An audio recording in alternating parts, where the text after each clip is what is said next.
In this screencast we're going to look at paint layouts, which is what I call asset typing, and we're going to look at an example of just creating a DVD catalogue. So if you haven't used paint layouts before, they're different in designs in that designs act on your entire set of HTML. So it's sort of the header and the footer and the menu and nested content and dynamic bits, and then it just inserts the page contents typically in the middle. Whereas a paint layout just works on that page content bits. So it rather than, I guess, for example, just printing out the contents of a standard page, you could potentially print out some attributes first, maybe a heading, maybe the content should be somewhere else in the page, and we'll look at more examples of that, but that's the main difference between paint layouts and designs. So first of all, we're going to create a metadata schema, which we'll use to record the data for our DVD catalogue. So let's do that now, and add schemas, metadata schema, stick it under this folder I've got here,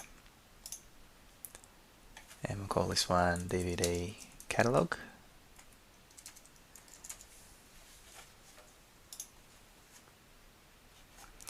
And then just for schemas you always need to create a section, so let's call this one catalogue.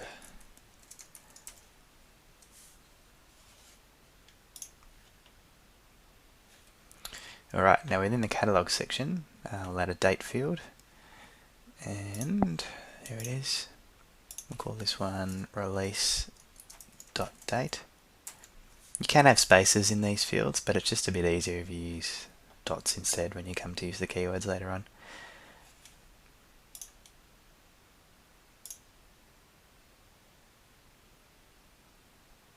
Okay, now I'll create a text field called classification.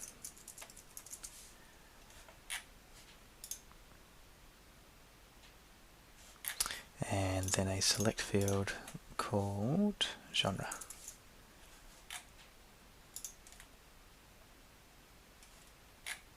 We'll just edit the genre here and give it a couple options. So we'll go action,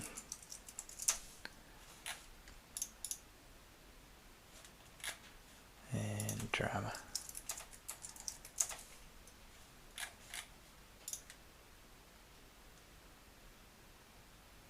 Okay, now the first step we were supposed to do is actually create a DVD folder, so let's do that now. DVDs.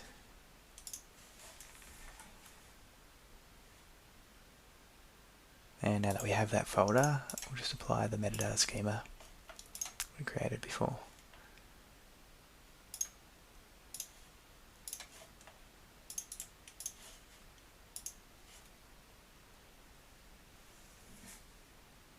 Alright, now we need to create a paint layout, and I'll just stick that under helpers.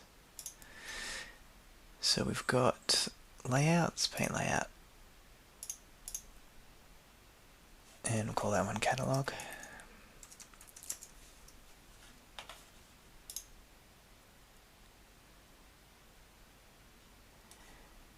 And then what we'll do is on this screen we'll add some custom asset types. So the reason I call paint layouts asset typing is the way it generally works is you can customize the look and feel or the presentation per asset type. So if you had news items, for example, you might want to just display the summary and then the news heading, and then if you had standard pages you might want to display them in a different way.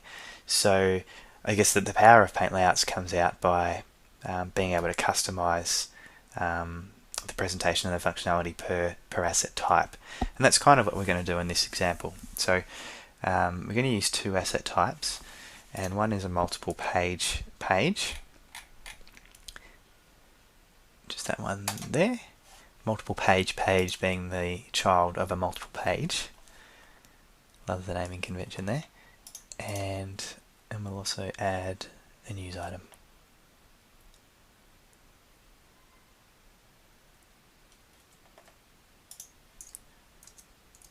News item.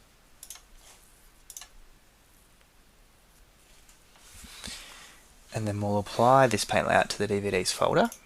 And you do that, interestingly, on the lookup settings screen.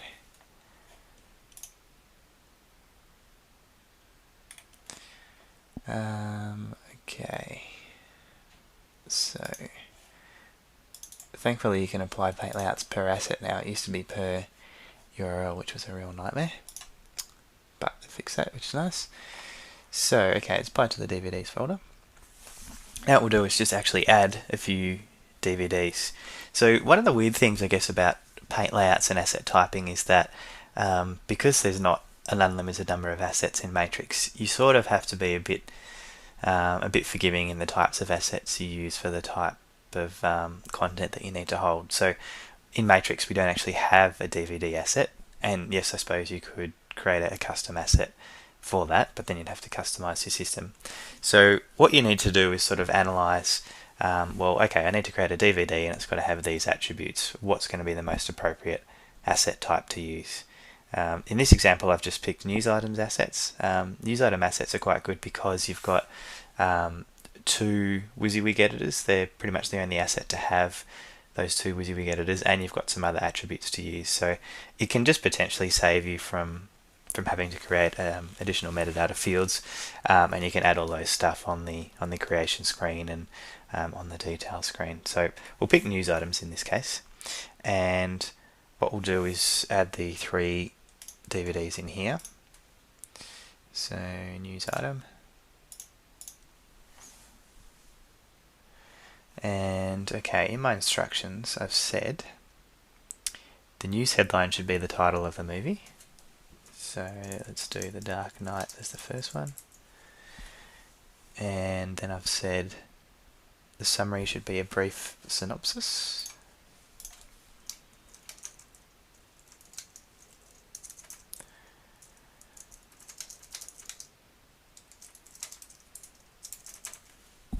Okay, and the metadata field for the other details. So we have to save that first, then go to the metadata screen.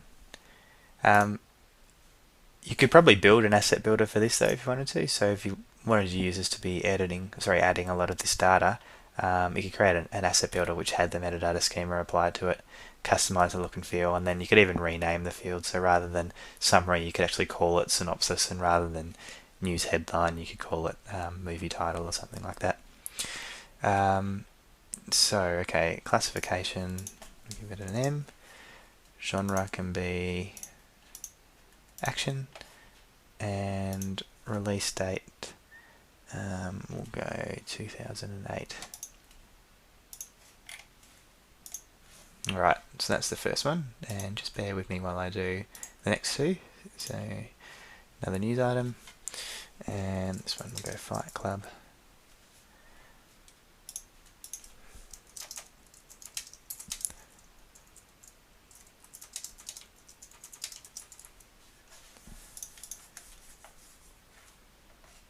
Then back to the metadata screen.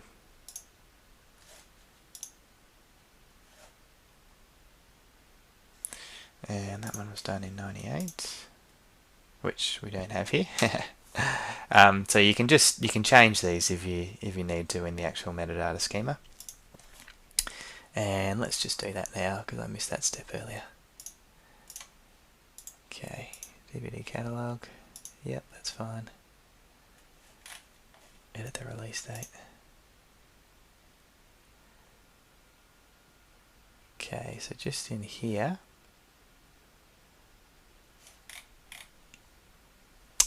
okay, we just need to set the min value here. So we'll set it back to 1990. Does help if you follow your own instructions. Okay, so we'll go back to metadata, and there we go. 98, classification is R on that one, and genre will go action again. And the last one, which is a Joy Luck Club.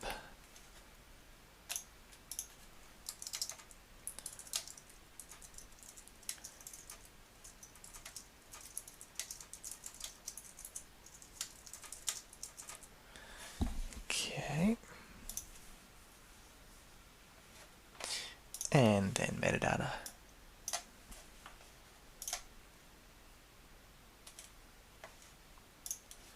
That one was 93, classification of M and genre of drama. Alright, so there's our 3 DVD assets. The next step is to actually edit the paint layout. So back to our paint layout here. Because we created those, we customized those type formats rather than just the default. We've now got these extra formats, and so we'll edit the news item format. And I might just type this code in so I can explain it as I go along. So remember with the paint layouts, what we're actually editing here is the page contents, the sort of middle bit of the asset, rather than anything to do with the header and the footer and the menu. So, okay, we should just have the regular keywords available to us. So we've got asset name there, and then in brackets we'll just put the release date. That's often what they do in this sort of thing. Now, the keyword's going to change depending on how you entered it in, and this is where the dot comes in rather than the space. I believe if you use a space you can potentially replace that with an underscore for the keyword, but if you use a dot it's just less confusing, so that's why I've used the dot in this case. Oh, look at that, all my content just disappeared. Thank you, Matrix. Let's just quickly type that one out again. Ah, okay, it's doing this thing where it breaks on me. Nice one. Look at that. Let's give that another go.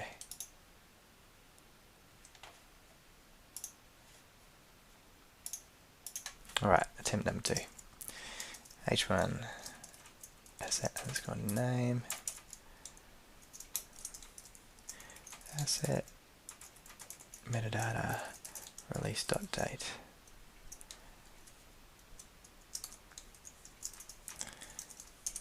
Okay. Div ID equals summary. So we'll just have a little bit of a summary div there, and because we're using the news items, we've got access to the attribute which is called summary. That's the first WYSIWYG field that you see in there.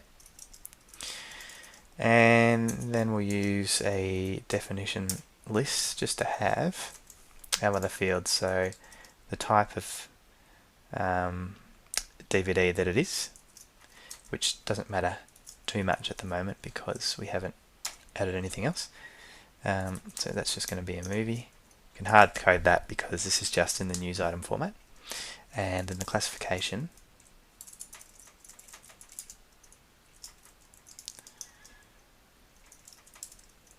we can refer to our metadata field, asset underscore metadata classification.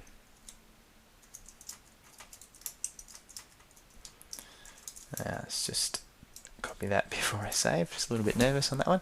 So asset underscore metadata underscore release dot date, that's right. Asset attribute summary, asset underscore metadata underscore classification. Okay, so should be good for that. So now what we need to do is preview one of these, and fingers crossed. Okay, so this bit is just from the design, so don't worry too much about that. But here's the actual body that we've customized. So rather than what you'd normally see with a news item, which I suppose would be the summary and the body, we've completely customized the presentation of this. You could insert images, you could have a table, whatever you wanted to do. It's just a brief sort of explanation of the power of asset typing and paint layouts. We might want to customize the date rather than having the full 0101. Could do that in the schema or in the presentation. There's our brief synopsis, but that's just a nice little start, little introduction to paint layouts. So now we'll move on to what I've called multi-typing. So with Netflix and QuickFlix, they have TV shows listed, but Webflix has this nice feature of showing other DVDs that are available in the current sort of TV series. So it's almost like, I guess, related documents that you might have on a standard website. So I just want to tackle that problem in in Paint Layouts just to see how we might do that. So you can imagine at the moment we've got 3 DVDs in there at the moment, but they're all movies. So say we wanted to add another type of DVD, we can just pick another asset type to use, which is where the power of Paint Layouts come in. So we're going to add a TV series, and we're going to use a multiple page asset to do that. So if you haven't used a multiple page before, there's probably a good reason, because you don't often need to use them. We're sort of abusing the fact that, because of the power of Paint Layouts, we just pick another asset type, and multiple page seemed like a good choice. But the typical reason you would use multiple pages and multiple pages is if you had sort of a table of contents, and you had individual assets that related to that table of contents. So the sort of concept is you'd go to the multiple page that would present the content of the first page, I believe, and then you can click next and next and next, and it just sort of scrolls through all those. So that's the main purpose of that asset. But that's not what we're covering right now. So let's just get into it and create a multiple page asset. Just under pages, of course. There we go. So remember, we're just creating a TV series in this one, and I'm going to pick Get Smart as the TV series. Now, to use multiple pages, you go to the Pages screen for the asset, and then you just add your pages in here. So I'm going to create 2 pages, one called Season 1 and one called Season 2. I guess imagining that if you need to borrow these DVDs, they're going to sort of lend you one season at a time.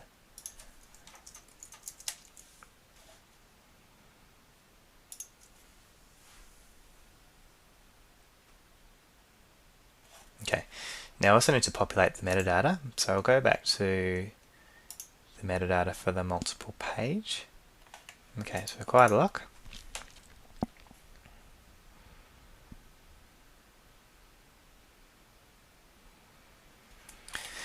And we'll say release date. I think it came out probably in the 60s or something, but I can't be bothered changing that, so let's just say 1990. Classification, that's probably G. Oops, no, classification, comedy, and genre. No, I had it right in the first place, God. Classification G and genre action, yes.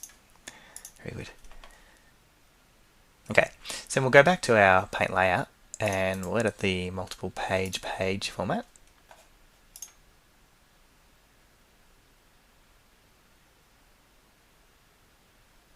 And I might just paste what I had in previously just to start. So we'll use the asset name again, we'll use the release date again. This time though, instead of displaying the summary, we don't actually have a summary attribute for multiple pages. So what we're going to do is just spit out the contents of each page. And we'll still have the type, we'll still have the classification, but what we'll also do is a little bit of a trick here, which I'll explain later. So we've got multiple page asset ID, and what we want to do is other globals asset name multiple page asset ID DVDs in this series.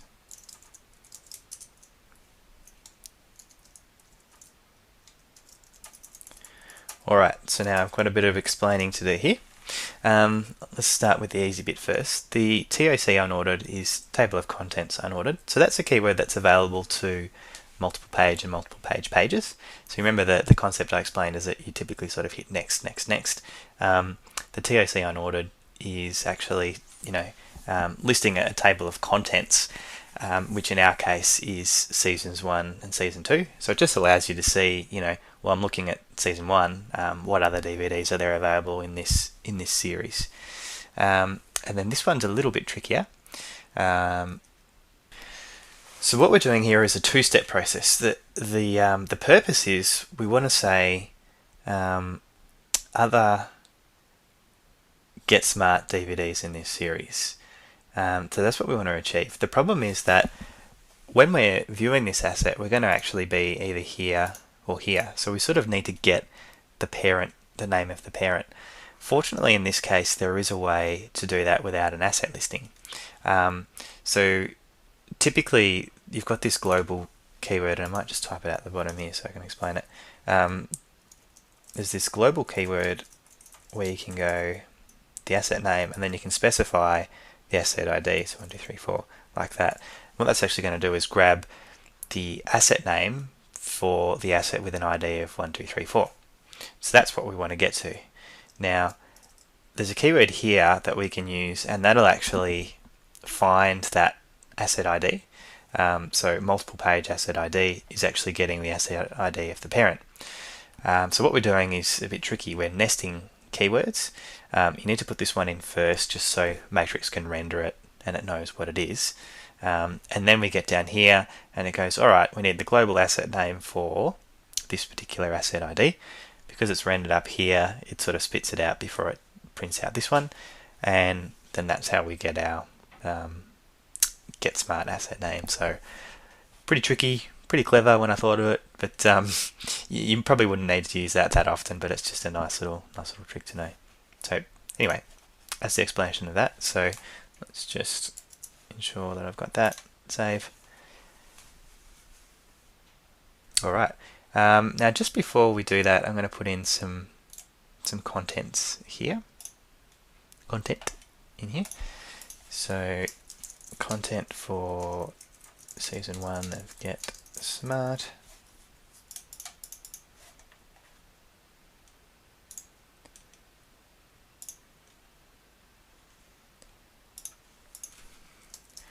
Content for season 2 of GetSmart. Now, I guess this is sort of like the synopsis, because one of the problems in choosing a multiple page is that you can't have metadata associated with each multiple page, only with the parent. So that's why I'm having to insert the content in there. But again, you have to just pick the asset that's most appropriate for your purpose. So if you didn't want to use multiple pages and get really tricky, you could probably just use standard pages, and then you could use the metadata as you wanted. But we've gone a bit tricky here. So if we now preview season 1, okay. Oh, we're nearly there. What we've got is that was just from our design. That's what we saw previously. So we've got content for season 1 of GetSmart. That's what we wanted. Type is movie, classification G. And this is the table of contents thing, which is the reason I've chosen multiple pages. So it knows we're on season 1. It won't necessarily like that, but it'll give you all the related DVDs, so other DVDs in this series, season 2. So that's a really nice way to do that.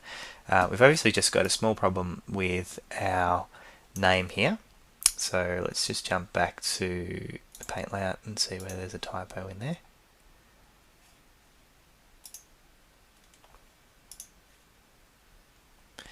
I love it how it loses all your spacing when you go back to the source view like that. So, okay, I think the problem is we actually need 2% signs. So one for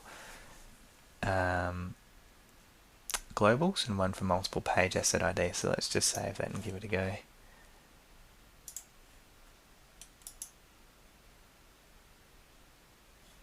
Beautiful, there we go. So just a small typo there. But that's a really good example of complex paint layouts done in a simple way. Remember the power of asset typing, so you can apply a paint layout to a section of your site.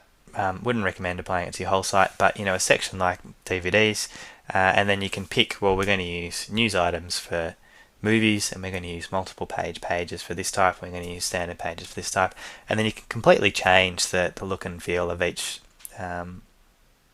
asset type. And where that's really good is if you've got users that are just editing content, you don't want to train them up in Matrix too much, they can just add these asset types, possibly even through an asset builder, and don't have to worry about, well, okay, this asset has to be this type, so I'm going to apply this design here. So it's even another good way to avoid too many designs and design customizations.